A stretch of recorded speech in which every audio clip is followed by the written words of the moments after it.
This sovereign woman led her people into a haven of safety into the Blue Mountains, which is why she is celebrated as one of Jamaica's great luminaries till this day. Her name? Queen Nanny of the Maroons.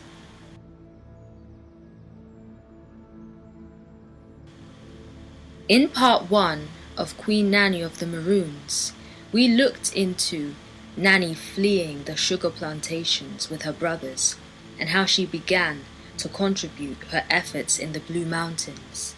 But what happened next was far more significant. By the year 1720, only in her mid-30s, Nanny was the head of the Maroon settlement called Nannytown, and her brothers, which included Kwayo and Kodjo, were in charge of other Maroon communities. Nanny and her brothers were playing chess, freeing slaves, planning raids on the plantation, and overall causing a lot of financial loss for the slave masters. Hundreds and hundreds were escaping into those sacred Blue Mountains. Her Maroonians followed her instruction, as she knew exactly what she was doing. Nanny brought her traditions to Jamaica. She was a spiritualist and a healer. She practiced obeah, which is an African diasporic religion, often done in the Caribbean, which includes spell casting and sorcery. She knew about herbs and the properties of them.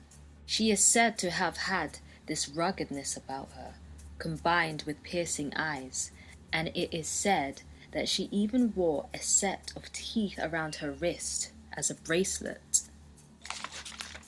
Nanny encouraged her people to continue their traditions and to not become indoctrinated.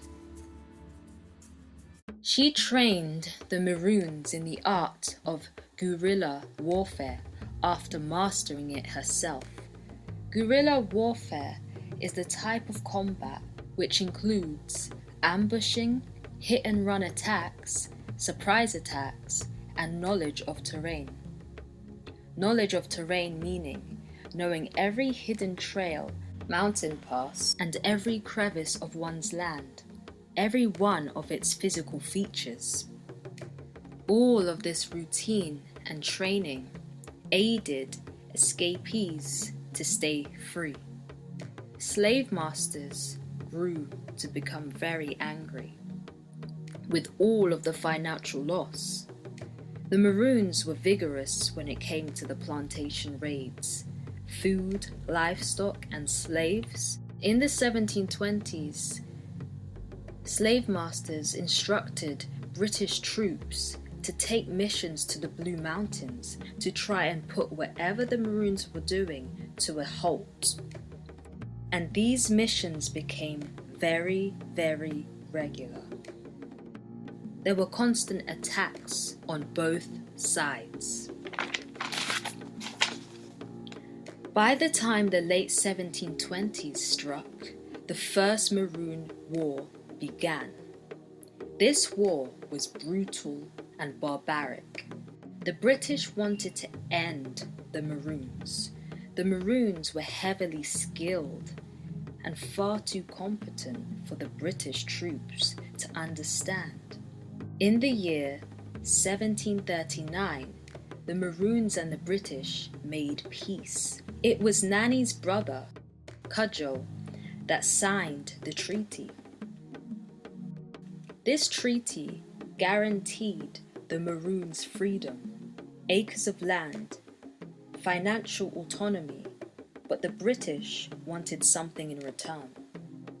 Military assistance if needed to bring escapees back to the plantation, and also for Maroons to accept a British superintendent adjacent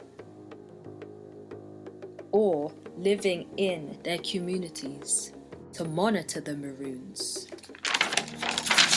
Nanny was not present at the peace treaty? Could it have been that Nanny wasn't in agreement with these set of rules, or that her womanhood refrained her from going? What do you think of this trade-off? To me, it doesn't sound like the British and the Maroons met each other halfway. No more freedom for the others? There's so much complexity in this. Queen Nanny remains a symbol of hope, freedom, and bravery. If you enjoyed watching this, please do make sure to subscribe, comment, and like, and check out my other videos on Silk Synopsis Breakdown.